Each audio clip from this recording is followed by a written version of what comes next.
This one definitely made the rounds a lot. So Proton Mail discloses user data leading to arrest in Spain. Man, I haven't been keeping up with other people, but I wouldn't be surprised if people really ran away with the story, as they tend to do.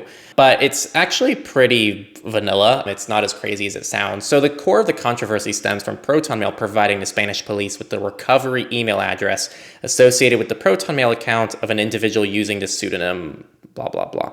They're suspected of doing different things to different terrorist stuff. But upon receiving the recovery email from Proton Mail, Spanish authorities further requested Apple to provide additional details linked to that email, eventually leading to the identification of the individual. The reason we're sharing this is that the case is noteworthy as it involves a series of requests across different jurisdictions and companies, which kind of just highlights the complexity of how difficult it can be and how much effort some people are willing to do to find certain people. So like before, Proton Mail's compliance with these requests is bound by Swiss law. That's nothing they don't deny, nor no one else denies, which mandates cooperation with international legal demands that are formalized through proper channels, which are the Swiss court system.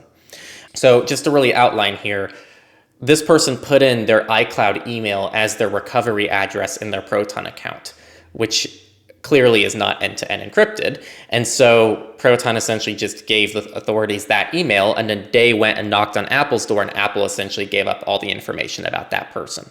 I think Proton actually responded to like the automatic post that we had for this on Twitter, and they were like, we didn't disclose the user data, Apple did. And it's like, I get that, yes, but they did technically disclose something about the user, right? They still played a small part in it, but not a part that would in any way make me question the validity of what Proton is advertising they do, which is protect your emails, give you end-to-end encryption on your end, protect some of your metadata, and allow you to do external end-to-end encryption with other contacts with a password. So I'm not concerned. I use Proton. I think it's great, but I do think it's just a weird take. So another thing from Proton provides privacy by default and not anonymity by default, because anonymity requires certain user actions to ensure proper OPSEC, like not adding your Apple account as an optional recovery method.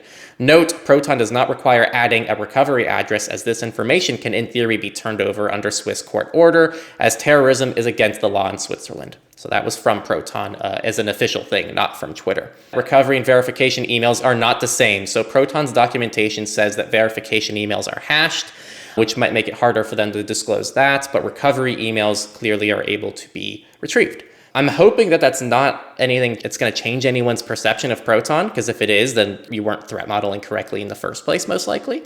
So for most people, it's more of just a heads up, and that's the story. And maybe update your threat model if this is something you're concerned about. But I think for most people, this isn't something that wouldn't have been on their radar.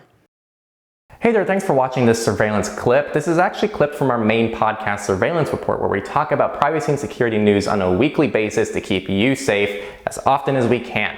If you want something to listen to while you're driving to work, maybe check out the full channel at Surveillance Report, or you can stay subscribed to Surveillance Clips. Either way, we'll see you next time.